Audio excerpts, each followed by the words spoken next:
नमस्कार मित्रांनो, आर.एस. अकॅडमीमध्ये आपल्या सर्वांचं या ठिकाणी सहर्ष स्वागत आहे. मित्रांनो, ज्याची तुम्ही आतुरतेने वाट पाहत होता ती तलाठी भरती अ, महसूल मंत्री चंद्रशेखर बावनकुळे यांनी आज अधिवेशनामध्ये जाहीर केलेली आहे. एका प्रश्नाला उत्तर देताना त्यांनी या संदर्भातली माहिती आपल्याला दिलेली आहे आणि तलाठ्यांची रिक्त पदं आणि त्याची भरती केव्हा होणार? असा प्रश्न या ठिकाणी काशीनाथ महादू दातेसर यांनी विचारलेला होता. आणि त्याला उत्तर देत असताना चंद्रशेखर बावनकुळेने आपल्याला ही माहिती दिलेली आहे. परंतु ही परीक्षा नेमकी केव्हा होईल आणि ती परीक्षा टी-सी-एस, आय-बी-पी-एस मार्फत होईल किंवा एम-पी-एस-सी मार्फत होईल, हे आपण या व्हिडिओमध्ये बघणार आहे. परंतु तत्पूर्वी जर तुम्ही आमच्या चॅनलवर नवीन असाल, तर आमचं चॅनल लाईक करा, सबस्क्राईब करा आणि जास्तीत जास्त विद्यार्थ्यांच्यापर्यंत शेअर करा. तर मित्रांनो बघा, या ठिकाणी प्रश्न विचारत असताना राज्यात महसूल विभागात 3,000 पदे रिक्त असून त्यापैकी 2,471 पदे तलाठ्यांची असल्याचे दिनांक 29 डिसेंबर 2024 निदर्शनास आले, हे खरे आहे काय?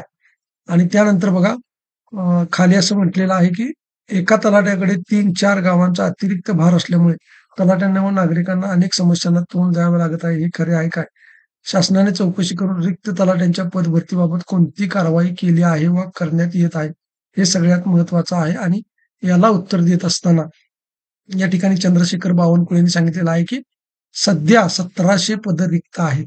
सध्या 14/10/24 अन्वये तलाठी संवर्गामध्ये जे पदनाम आहे म्हणजे त्याचं नाव बदलून आता सध्या काय केलेलं आहे, ग्राम महसूल अधिकारी केलेलं आहे आणि सद्यस्थितीमध्ये 1,700 पदं या ठिकाणी रिक्त आहेत. अशी माहिती बावनकुळे यांनी दिलेली आहे आणि त्यांनी पुढे जाऊन म्हटलेलं आहे, की महसूल अधिकारी या संवर्गाची रिक्त असलेली 1,700 पदे वित्त विभागाच्या मान्यतेने भरण्याची कार्यवाही करण्यात येत आहे. आता मित्रांनो बघा 2023 ला जी भरती झालेली होती, ती एकूण 4,793 पदासाठी भरती झालेली होती आणि त्यापैकी 4,212 उमेदवार या ठिकाणी नियुक्तीचे आदेश दिलेले होते. म्हणजे त्यांचं सिलेक्शन झालेलं होतं. परंतु प्रत्यक्षामध्ये 350 उमेदवारच या ठिकाणी जॉइनिंग त्यांनी केलेलं आहे किंवा तलाठी हे पद स्वीकारलेलं आहे. आणि सद्यस्थितीमध्ये याची जी रिक्त पदसंख्या आहे तलाठीची, ती आहे 1,700. आता प्रश्न उरतो की टी-सी-एस मार्फत होणार, आय-बी-पी-एस मार्फत होणार किंवा एम-पी-एस-सी मार्फत होणार. तर मित्रांनो एक गोष्ट लक्षात ठेवा, की टी-सी-एस आणि आय-बी-पी-एसला आता सर्व विद्यार्थी कंटाळलेले आहेत. कारण त्यांची परीक्षा पद्धती, फी, त्यानंतर सेंटर लांब-लांबचे टाकणं वगैरे या सगळ्या गोष्टी आहेत. आणि याच्यामध्ये कुठलाही पारदर्शीपणा दिसून येत नाही. त्यामुळे ही भरती एम-पी-एस-सी मार्फत व्हावी आणि पारदर्शी व्हावी, असं विद्यार्थ्यांचं मत आहे.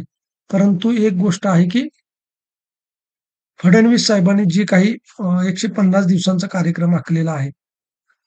ह्या 150 दिवसांचा कार्यक्रम 6 मे बघा 6 मे ते 2 ऑक्टोबर 6 मे ते 2 ऑक्टोबर अशा पद्धतीचा हा कालावधी आहे. आणि या कालावधीमध्ये फडणवीसांनी सांगितलेलं आहे, की आम्ही जी काही रिक्त पदाची माहिती आहे, ती माहिती या ठिकाणी घेण्याचा प्रयत्न करत आहे. आणि ही माहिती घेऊन आपण पुढच्या ज्या काही प्रत्येक विभागाच्या जाहिराती आहेत, त्या विभागाच्या जाहिराती येणार आहेत. त्यामुळं ही जी तलाठी भरती आहे, ही आता स्थानिक स्वराज्य संस्थांच्या निवडणुका असल्यामुळं ऑक्टोबरच्या दरम्यान ही भरती येण्याची शक्यता आहे. आणि जर ऑक्टोबरला ही भरती झाली, तर मित्रांनो तुम्हाला माहिती आहे की टी-सी-एस आणि आय-बी-पी-एस यांचे शेवटचे 3-4 महिने राहिलेले आहेत. म्हणजे 1 जानेवारीपासून सर्वच्या सर्व परीक्षा ज्या आहेत, त्या परीक्षा एम-पी-एस-सीकडे जाणार आहेत. आणि त्यामुळं 1 जानेवारीच्या आत म्हणजे 31 डिसेंबरपर्यंत टी-सी-एस आणि आय-बी-पी-एस जास्तीत जास्त परीक्षा घेण्याचा प्रयत्न करणार आणि शासन सुद्धा जेवढ्या काही परीक्षा होतील, त्या परीक्षा या टी-सी-एस किंवा आय-बी-पी-एस मार्फत घेण्याचा प्रयत्न करतील.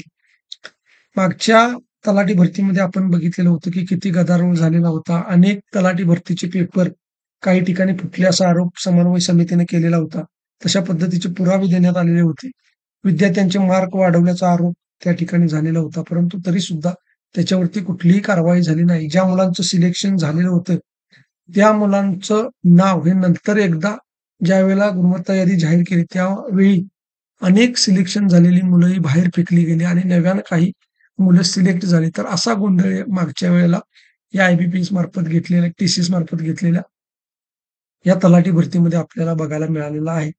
आणि तुम्हाला जर वाटत असेल, की अशा पद्धतीने गोंधळ होऊ नये, ही भरती पारदर्शी पद्धतीने व्हावी, तर ही भरती एम-पी-एस-सी कडून होणं आवश्यक आहे. परंतु जर असं झालं नाही, जर ऑक्टोबरला जाहिरात जर आली, तर ही परीक्षा डिसेंबरमध्ये होऊ शकते आणि सरकार ही जी भरती आहे, ती जास्तीत जास्त डिसेंबर महिन्यामध्येच घेण्याचा प्रयत्न करेल. कारण की तुम्हाला माहिती आहे प्रत्येक गोष्टीमध्ये या ठिकाणी भ्रष्टाचार पसरलेला आहे. अनेक केंद्रावरती टी-सी-एस आणि आय-बी-पी-एसचे पेपर फुटताना आपल्याला बघायला मिळत आहेत आणि असं होऊ नये म्हणून ही जी तलाठ्यांची भरती आहे किंवा ग्राम महसूल अधिकाऱ्यांची भरती आहे, ही भरती अतिशय पारदर्शी पद्धतीने व्हावी, यासाठी सर्वांनी प्रयत्न केला पाहिजे आणि सर्वांनी त्या दृष्टीनं मागणी सुद्धा केली पाहिजे. ही भरती मित्रांनो होणार हे निश्चित आहे. अधिवेशनामध्ये जाहीर झालेलं आहे, की 1700 पदं रिक्त आहेत आणि एवढ्या पदासाठी याच्यापेक्षा अजून या ठिकाणी पदभरती वाढेल.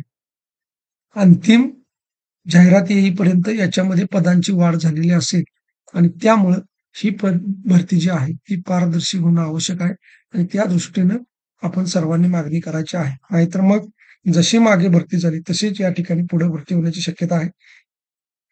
आणि टी-सी-एस, आय-बी-पी-एस हे शेवटचे 3 महिने असल्यामुळं 3-4 महिने असल्यामुळं लवकरात लवकर या 2-3 महिन्यामध्ये परीक्षा कंडक्ट करण्यासाठी किंवा हे कॉन्ट्रॅक्ट आपल्याकडे घेण्यासाठी ते प्रयत्न करणार. आणि त्यामुळं ही जी तलाठी भरती आहे, ही कंडक्ट करण्याचं काम टी-सी-एस, आय-बी-पी-एस करू शकते. त्यामुळं ही जी भरती आहे, ही पारदर्शी होण्यासाठी ही भरती एम-पी-एस-सी मार्फत होणं आवश्यक आहे. तरच प्रामाणिक आणि होतकरू विद्यार्थी या भरतीमध्ये सिलेक्ट होऊ शकतात. अन्यथा जसं आतापर्यंत भ्रष्टाचार होत आलेला आहे, जागा भरल्या गेलेल्या आहेत, तशा पद्धतीनेच जागा भरण्याची शक्यता आहे.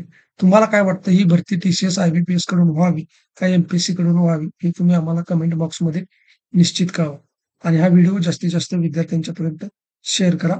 धन्यवाद.